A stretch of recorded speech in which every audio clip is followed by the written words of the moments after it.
Oke, good evening everyone. Kami dari kelompok 1 yang terdiri dari 4 anggota, yaitu Siska Monika Sihaan, yaitu saya. Yang kedua, Rizka Amelia, Nurul Asikin, dan Kezia Ruth.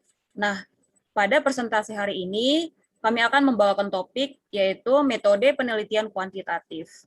Nah, sebelum masuk ke dalam topik kami, yaitu metode penelitian kuantitatif, pertama kita harus mengetahui apa itu penelitian dan apa tujuan dari kita melakukan penelitian. Mengapa kita harus melakukan penelitian? Nah, setiap penelitian mempunyai tujuan dan kegunaan tertentu. Secara umum, tujuan penelitian ada 3 macam, yaitu bersifat penemuan, pembuktian, dan pengembangan. Nah, yang pertama itu penemuan. Berarti data yang diperoleh dari penelitian itu adalah data yang betul-betul baru. Yang kedua, pembuktian. Berarti data yang diperoleh digunakan untuk membuktikan adanya keraguan terhadap informasi atau pengetahuan tertentu. Yang ketiga yaitu pengembangan. Berarti memperluas dan memperdalam pengetahuan yang telah ada. Jadi itu merupakan 3 macam tujuan dari penelitian. Nah, selanjutnya yaitu metode penelitian pendidikan. Apa sih metode penelitian pendidikan itu? Nah, metode penelitian pendidikan diartikan sebagai cara ilmiah untuk mendapatkan data yang valid dengan tujuan dapat ditemukan, dikembangkan, dan dibuktikan suatu pengetahuan tertentu, sehingga pada gilirannya dapat digunakan untuk memahami, memecahkan, dan mengantisipasi masalah dalam bidang pendidikan. Nah, masuk ke dalam topik, yaitu proses penelitian kuantitatif. Di dalam proses penelitian kuantitatif ini, yang namanya proses, berarti banyak tahap ya. Yang pertama itu rumusan masalah. Dalam penelitian itu harus ada masalahnya. Jadi ada masalah, lalu diteliti, lalu mengalami beberapa proses. Ya, yang pertama itu seperti rumusan masalah, berangkat dari masalah ya. Terus yang kedua landasan teori, yang ketiga perumusan hipotesis, dan yang keempat pengumpulan data. Nah, di dalam pengumpulan data ini dia ada populasi dan sampel, ada pengembangan instrumen. Setelah dari pengembangan instrumen, instrumen tersebut diuji. Nah, yaitu namanya pengujian instrumen. Nah, setelah dari pengumpulan data, kita lanjut ke analisis data. Dari analisis data, kita lanjut ke kesimpulan dan saran. Nah, akan saya terangkan lebih lanjut, yaitu rumusan masalah. Di dalam penelitian kuantitatif, masalah yang dibawa oleh peneliti harus sudah jelas, sedangkan masalah dalam penelitian kualitatif masih bersifat sementara dan akan berkembang setelah peneliti masuki lapangan. Nah, kemudian masalah diidentifikasikan dan dibatasi, atau masalah lebih spesifiknya. Di dalam kuantitatif ini masalah harus spesifik. Maka selanjutnya masalah tersebut dirumuskan. Rumusan masalah pada umumnya dinyatakan dalam kalimat pertanyaan. Kebanyakan dalam kalimat pertanyaan. Nah, yang kedua yaitu landasan teori. Kenapa harus perlu ada teori? Nah, berdasarkan rumusan masalah tersebut, maka peneliti menggunakan berbagai teori untuk menjawabnya. Teori dalam penelitian kuantitatif ini digunakan untuk menjawab rumusan masalah penelitian tersebut. Jadi nggak asal dikarang-karang ya, harus ada teori, dan teori itu memang benar-benar valid gitu, dan sudah terbukti. Nah, kemudian jawaban terhadap rumusan masalah yang baru menggunakan teori tersebut dinamakan hipotesis. Jadi masalah terus masuk ke dalam teori, terus jawaban dari terhadap rumusan itu namanya hipotesis, yaitu jawaban sementara. Maka hipotesis dapat diartikan sebagai jawaban sementara terhadap rumusan masalah penelitian. Nah, yang ketiga yaitu perumusan hipotesis. Hipotesis yang masih merupakan jawaban sementara. Nah, masih jawaban sementara nih.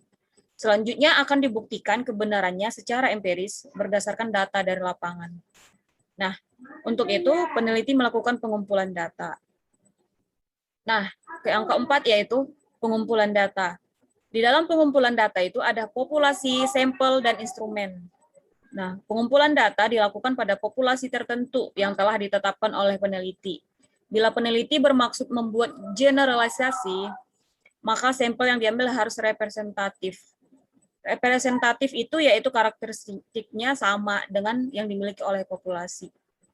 Misalnya, contohnya ya, kita mau ngambil sampel dari populasi tertentu yang bersifat representatif. Jadi itu pastikan itu karakteristiknya sama. Misalnya, sama-sama warna hitam, jadi kita bisa mengambilnya lewat random sampling ya. Jadi memang harus benar-benar representatif gitu. Nah, instrumen penelitian seperti termometer untuk mengukur suhu, timbangan untuk mengukur berat, dan lain-lain. Jadi instrumen penelitian itu yaitu alat untuk mengukur.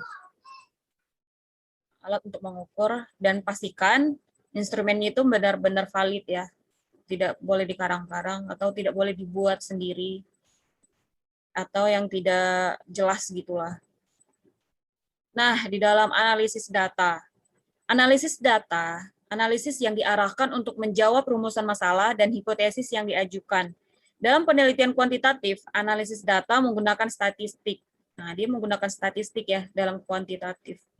Nah, statistik yang digunakan dapat berupa statistik deskriptif dan inferensial atau induktif. Statistik inferensial dapat berupa statistik parametris. Jadi ada bagiannya lagi, ada parametris dan non-parametris. Nah, data hasil analisis selanjutnya disajikan dan diberikan pembahasan. Penyajian data dapat berupa tabel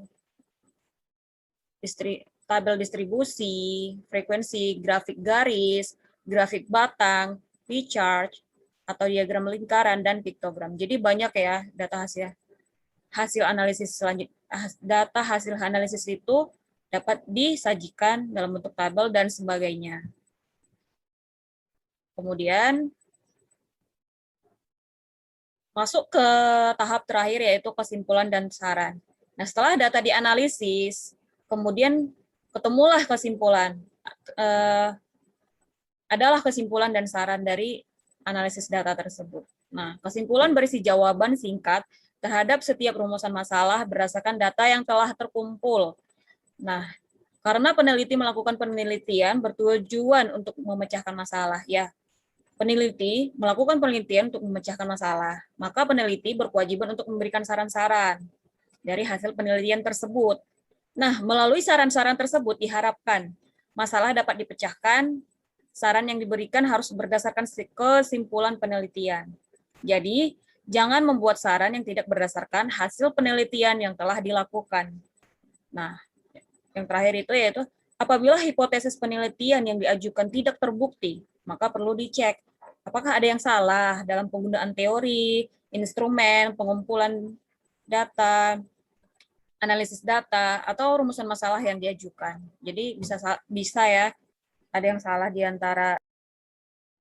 Oke, saya akan melanjutkan ke topik yang kelima. Kebetulan saya menyampaikan ada 2 topik. Nah, nanti topik yang lain akan disampaikan oleh anggota kelompok yang lain.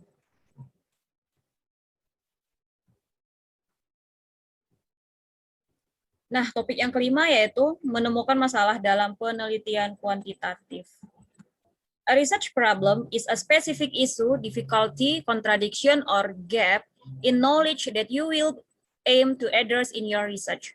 You might look for practical problems aimed at contributing to change, or theoretical problems aimed at expanding knowledge. Di mana selanjutnya yaitu sumber masalah. Jadi dalam penelitian itu kan kita harus tahu masalahnya apa. Jadi berangkat dari masalah. Nah, setelah berangkat dari masalah, kita harus tahu sumber dari masalah itu apa gitu. Nah, masalah dapat berasal dari berbagai sumber yang menurut para ahli, yaitu menurut James dan Schumacher.